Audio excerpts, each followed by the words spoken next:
au News Radio à outremernews.fr, au Radio Eveil Info Guadeloupe, Martinique, Guyane, Réunion, Mayotte et surtout, musique pour tout le monde. Wow, écoutez ça, week-end de folie au domaine de Poncy, lieu incontournable pour vos soirées dans le 78. Le samedi 19 avril, à partir de 19h jusqu'à l'aube, BR Productions vous présente l'hommage à Rémi Cabarrus, qui sera accompagné du groupe Typical Pressé venant de la Guadeloupe. À l'écart de cette soirée, vous aurez la possibilité de gagner un billet d'avion et de nombreux lots. Prix d'entrée 35 € plus un repas. Zouker 25 € plus une consommation. Guadeloupe, actualité.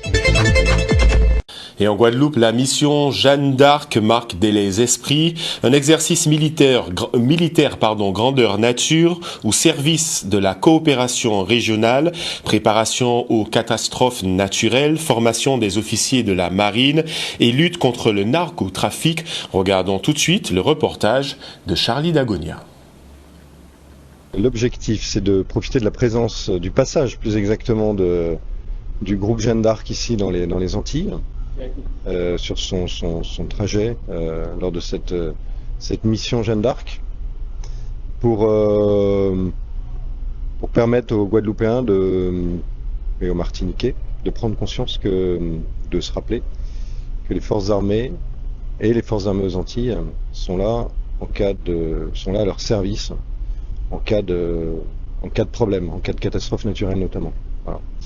Et donc ça nous permet de faire un petit exercice de démonstration de ce que l'on peut faire avec un porte-hélicoptère. La mission Jeanne d'Arc, c'est fondamentalement la mission de formation des officiers de marine qui sont dans leur dernière année.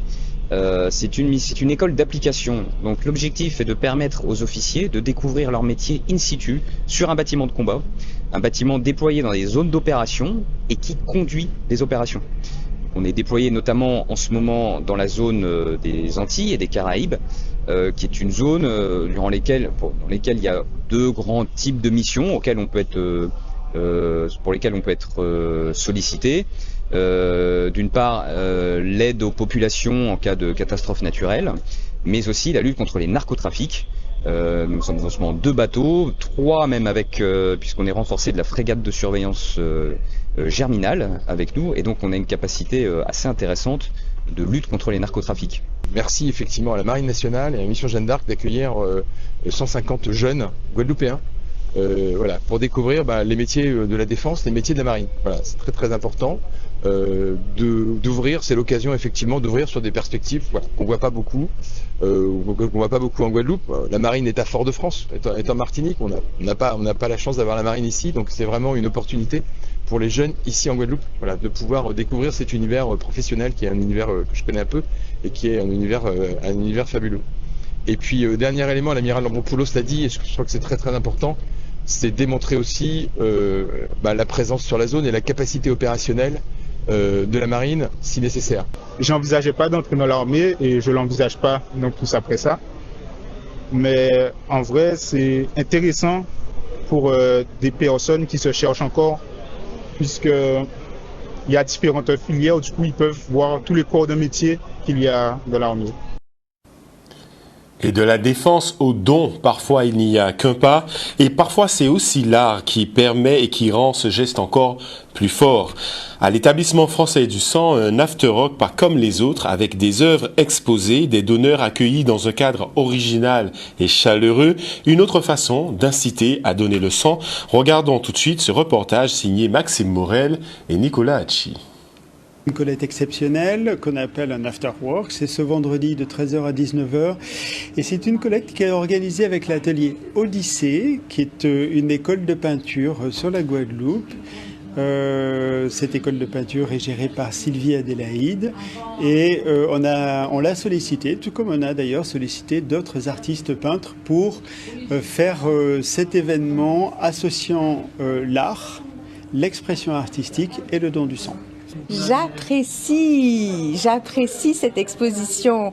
J'ai regardé les différents tableaux, il y a des portraits, il y a aussi des paysages et je trouve que c'est très agréable de donner son sang dans un bel espace avec des toiles d'artistes que nous ne connaissons pas encore mais qui nous ravissent de leurs beaux travaux. C'est à l'EFS qu'on fait les dons du sang, bien sûr, et puis nos locaux s'y prêtent particulièrement. Donc l'idée c'était de pouvoir exposer toutes ces œuvres et faire profiter à nos donneurs de toute la production de tous ces artistes. Régulièrement, je donne mon sang et je pense que c'est une très bonne chose. J'ai eu un modèle, mon papa donnait son sang et quand il a été malade, il a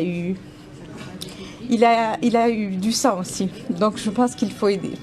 Il faut donner son sang. C'est un travail quotidien que de solliciter l'ensemble de la population guadeloupéenne pour donner son sang. Vous savez que nous n'avons que 6 000 donneurs en Guadeloupe pour une population en âge de donner d'à peu près 250 000 donneurs. Ça fait uniquement 2% des Guadeloupéens qui donnent leur sang. Nous manquons de sang sur la Guadeloupe. Nous en manquons de telle manière que nous sommes obligés d'importer des poches de sang de l'Hexagone. Et ça, ce n'est pas normal puisque la population guadeloupéenne est suffisante pour être autosuffisante, pour être autonome en produits sanguins. Donc c'est un travail quotidien que d'essayer de mobiliser la population guadeloupéenne pour venir donner son sang dans cet acte qui est bénévole, généreux, citoyen et surtout altruiste vis-à-vis de ses concitoyens. Recevoir une poche de sang permet de sauver des vies, voilà. Comment motiver? Ça ne coûte rien, l'équipe est très gentille, très agréable et toutes les questions que nous nous posons peuvent trouver une réponse ici. Un don, c'est 3 vies sauvées. Et nous rappelons qu'un don, c'est 3 vies sauvées. Donner, c'est aussi croire en l'autre. C'est ce que montrent les Handy Days à Pointe-à-Pitre. C'est la 5e édition des Handy Days, une édition axée sur l'insertion professionnelle et la valorisation des personnes autrement capables. Changer de regard et favoriser les rencontres, Brian Losbar et Nicolas Hachi étaient sur place. Les Handy Days, c'est fait justement pour que des gens qui proposent des choses nouvelles ou méconnues du public ou des activités sportives ou des choses autour de l'emploi, de l'insertion, de la formation pour des personnes moins valides ou autrement capables, ils puissent venir mettre ça à la disposition de toutes les personnes concernées, mais pas uniquement des personnes handicapées, même des parents, des aidants, l'hôpital, les gens comme ça, c'est le lieu de rencontre autour du handicap. C'est ma première fois que je viens, pourtant ça fait déjà 3 ans que je suis en situation de handicap et pour une première fois je trouve que c'est super bien organisé et je trouve que c'est un super moyen de rencontrer d'autres personnes en situation de handicap et de pouvoir partager des conseils, des défis qu'on rencontre, etc. Donc c'est super. L'inclusion des personnes en situation de handicap dans la formation est pour moi une priorité. Quand on parle de handicap, on ne parle pas seulement de personnes en fauteuil roulant, on parle aussi bien sûr de handicap invisible.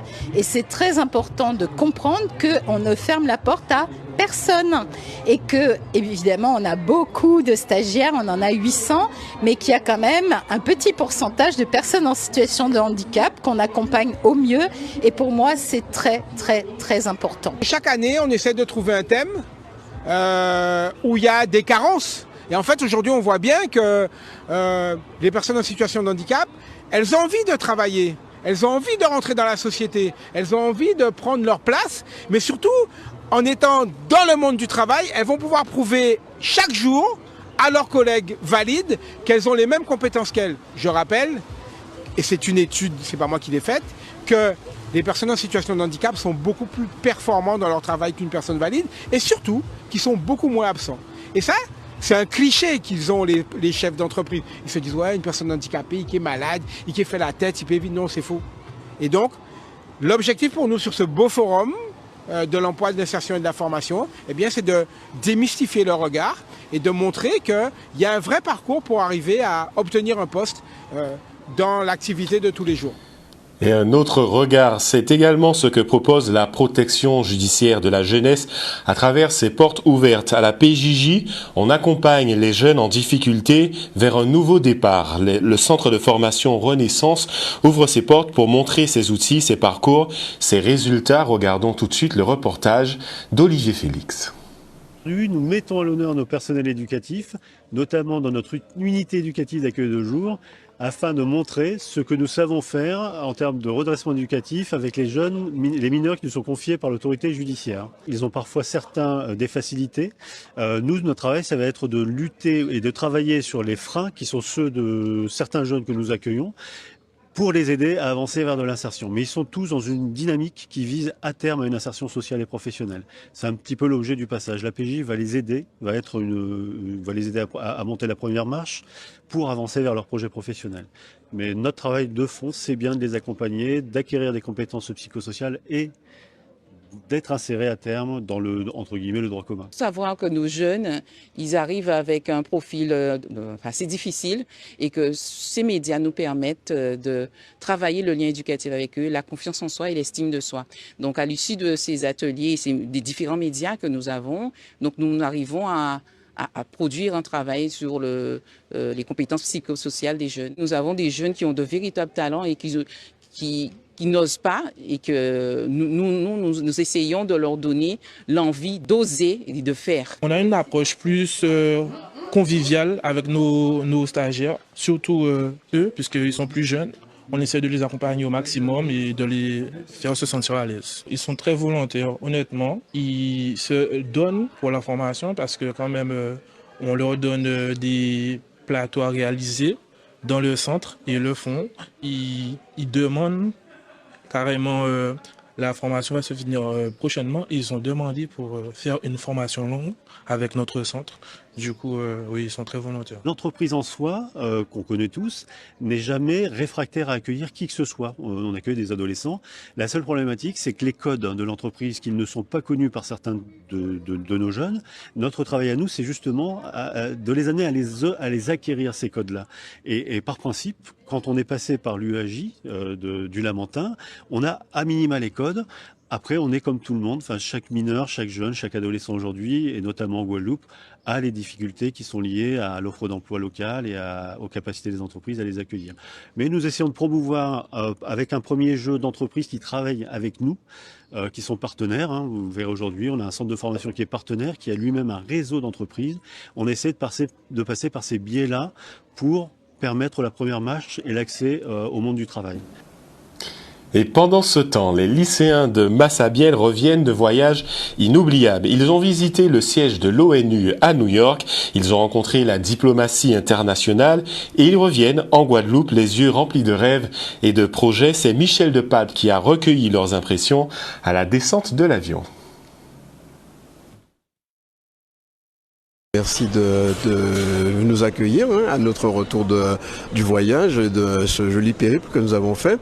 Alors l'objectif premier, c'était déjà d'apprendre sur le terrain par un voyage pédagogique avec un groupe d'élèves qui étudie la géopolitique et notamment tout ce qui est relations internationales.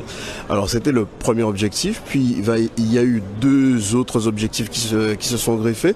C'est voir comment ces jeunes déjà comprennent le sens de ce que nous leur apprenons sur le terrain, donc par la pratique, et aussi les mettre en situation de rencontre avec des professionnels. Donc là, on est sur un volet de l'orientation, d'autant que ce sont des élèves de terminale et qui sont en pleine période de réflexion sur les choix qu'ils vont faire pour leur formation après le bac. C'était un super séjour, on a découvert de nombreuses choses, beaucoup de monuments, la vie à New York, beaucoup de métro, surtout on a pu exercer notre anglais et c'était vraiment très intéressant.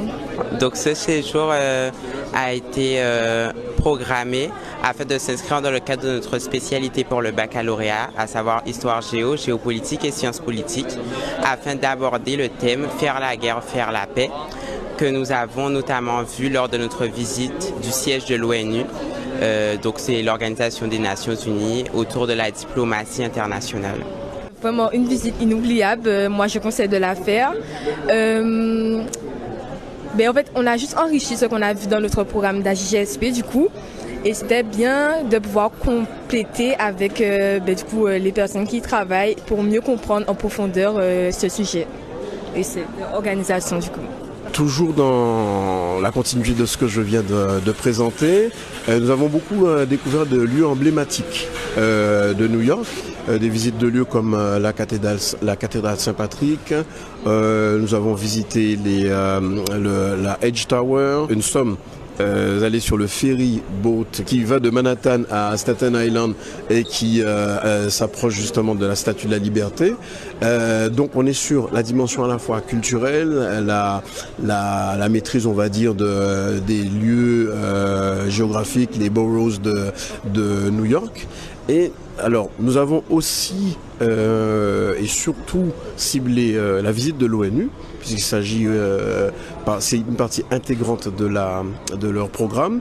Nous avons quand même aussi fait beaucoup d'activités ludiques et l'une de celles que je retiens, c'est celle où les élèves ont assisté à un match de basketball NBA dans une mythique salle, pour moi la plus belle salle de basketball du monde et même salle de spectacle, c'est le Madison Square Garden, et ça a été une des activités que les élèves ont particulièrement appréciées. Et oui, ils ont été chanceux avec ce séjour à New York. Et pour celles qui rêvent d'entreprendre, un atelier pas comme les autres démarre ce week-end. Sur notre plateau ce soir, Olivier Ramoutard, vous êtes vice-présidente de la CARL. Bonsoir madame. Bonsoir Candice, bonsoir à tous les auditeurs. À vos côtés ce soir, Annick Désiré Solvar, vous êtes présidente de l'association Les Premières. Merci d'être là. Bonsoir. Nous sommes réunis ce soir pour parler de cet atelier 3 jours pour tester son profil entrepreneur, on va dire ça comme ça, une initiative pour aider les femmes à oser, à structurer leurs idées et peut-être à lancer leurs propres activités. Madame Ramoutard.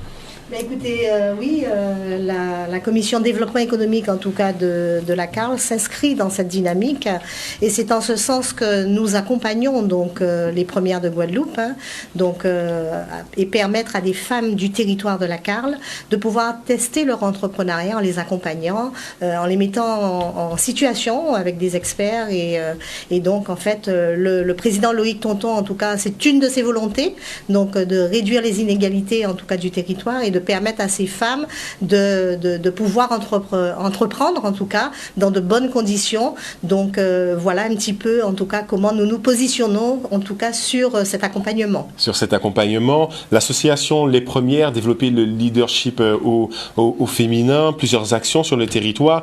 Ici, vous allez voulu, alors on connaît le principe des incubateurs, par exemple. Là, vous avez voulu, pendant 3 jours, permettre à ces femmes de se tester et de savoir si elles sont prêtes ou pas à lancer leur boîte. En effet, c'est d'abord, j'ai une idée. Je veux savoir si mon idée est viable, si mon idée peut être creusée davantage. Donc, ça permet aux femmes d'avoir une initiation, déjà à ce qu'on appelle un business model, connaître, mais aussi savoir qui je suis, quel est mon profil d'entrepreneur et comment je me positionne, quelles sont mes propositions de valeur. Voilà. Donc, ce sont des éléments que nous mettons en avant pour leur permettre et puis aussi les aider à s'exprimer et à exprimer leur projet. Et donc, c'est pendant 3 jours, c'est je dirais, on va un bout de rappeler camp. Les dates, le 7, le 8 et le 14 avril. Voilà, sur le territoire de Sainte-Anne. Sur le territoire de Sainte-Anne, c'est le 7, le 8 et le 4 précisément, et le 14. Je crois que c'est au centre culturel de Francisque Baptiste. Voilà. D'accord.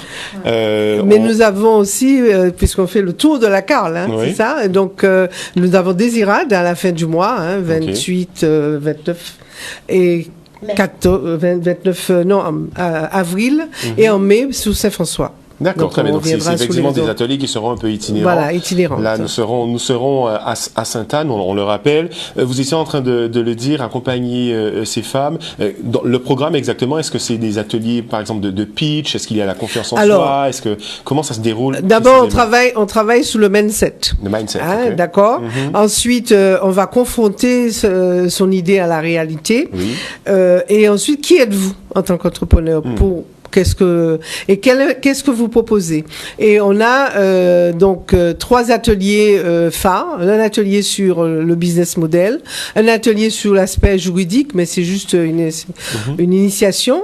Et puis on travaille surtout avec un questionnaire qui permet de définir le profil d'entrepreneur et quels sont mes atouts et ce que je n'ai pas et comment je peux faire. Et en fait, le dernier jour, ils ont un atelier sur la prise de parole en public et qui se termine par un pitch devant un jury. En plus. Est-ce que ces ateliers sont réservés uniquement aux femmes ou sont-ils mixtes? Alors, on peut avoir des projets mixtes. Voilà. Donc, dans le cadre de projets mixtes, c'est aussi ouvert aux hommes. Est-ce qu'il est temps encore de s'inscrire ou les inscriptions sont terminées? Disons que il nous reste encore quelques petites places. D'ailleurs, je profite pour faire un appel aux femmes de la Carle, du territoire de la Carle et des 4 communes. N'hésitez pas à vous inscrire et que vous puissiez être accompagnés par ce dispositif. De cette belle manière, effectivement, c'est gratuit. On peut même rappeler les numéros de téléphone, le 06 90 35 29 22 ou le 06 90 47 46 87. Ce sont les 2 numéros auxquels vous pouvez encore appeler. Il reste, semble-t-il, quelques places. Alors, mesdames, je profite de vous avoir sur notre plateau. Vous êtes toutes les deux des entrepreneurs aguerris. Les femmes entreprendre aujourd'hui en 2025 sur notre territoire, c'est quelque chose qui s'est démocratisé, qui est encore difficile, ou alors ça demande juste d'être accompagné? Je pense que l'entrepreneuriat des féminins, c'est en développement, mais il y a encore des freins. Et pour lever ces freins, il faut être accompagné. D'ailleurs, BPI l'a bien compris et accompagne toutes les femmes à travers des incubateurs qui veulent bien. Dans les quartiers, justement, et je profite pour le dire, nous avons aussi un programme sur les quartiers prioritaires qui va démarrer en avril. Nous recrutons aussi des femmes dans ce domaine-là pour pouvoir continuer sur leur parcours et créer leur entreprise. Au cœur du territoire, on l'a bien compris, Madame Ramoutard. Je confirme que c'est jamais évident d'entreprendre, c'est jamais évident. On a des profils avec de belles idées et souvent des idées qu'on n'arrive pas à transformer en projet. Donc moi, ce que je dis aux femmes, n'hésitez pas, rentrez dans des réseaux, rencontrez des personnes qui peuvent vous aider, et c'est le sens de ce que la Carle fait aujourd'hui pour ces femmes entreprenantes. Et la transition est toute trouvée, effectivement. Donc cet atelier, on le rappelle, 7, 8 et 14 avril à Sainte-Anne. Rapprochez-vous, n'hésitez pas, vous avez les numéros de téléphone. En tout cas, merci mesdames de vous être arrêtées sur notre plateau. On vous souhaite une excellente soirée, mais aussi un très bon atelier avec ces femmes que vous allez accompagner. Et nous poursuivons sans transition avec la 3e édition du Salon du Voyage et des Vacances au Palais des Sports du Gosier. Un grand rendez-vous ce week-end, l'occasion pour les acteurs du tourisme de se réunir et de présenter leur offre de tourisme. Regardons tout de suite ce reportage.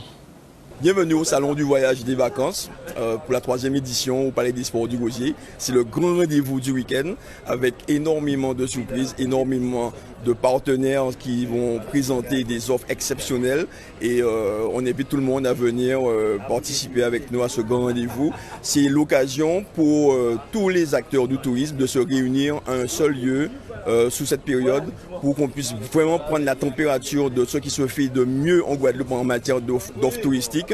C'est pour les visiteurs le moyen de bénéficier, et surtout dans la période un peu compliquée en ce moment avec le portefeuille un petit peu serré, trouver les meilleures astuces et les meilleurs plans pour pouvoir planifier leurs vacances pour juillet août. Chez Corsair, on a souhaité effectivement depuis quelques années désenclaver depuis 2 ans nos territoires en créant un pont entre les Antilles et l'Afrique et un pont entre les Antilles et l'océan Indien afin de pouvoir proposer d'autres destinations à nos compatriotes. Et donc là, il y aura comme offrir des offres vers Paris, on va offrir des bagages, jusqu'à 3 bagages de 23 kg. Il y aura également des tarifs à partir de 720 € pour se rendre au Bénin ou en Côte d'Ivoire ou en océan Indien avec l'Afrique, avec la Réunion, l'île Maurice, Madagascar et Mayotte. Et il y aura également du coup la rencontre des équipages qui sont présents et il y aura également du coup des offres, des animations, casques virtuels et bien plus encore des goodies et des billets d'avion à remporter. Je suis la créatrice de Suzanne et compagnie qui est une plateforme de mise en relation qui permet en fait à des parents qui sont un peu stressés ou à des personnes âgées ou à des personnes en situation de handicap de voyager en fait en trouvant un accompagnant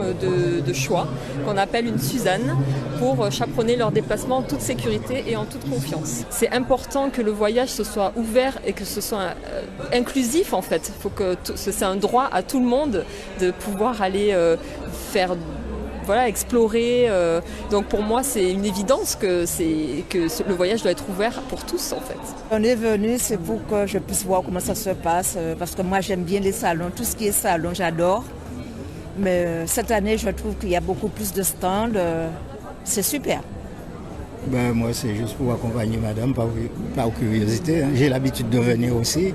Et puis pour voir qu'est-ce qui est proposé sur le salon cette année. Je vois que tu as une belle casquette du Portugal. Est-ce que vous êtes des voyageurs? Oui, beaucoup.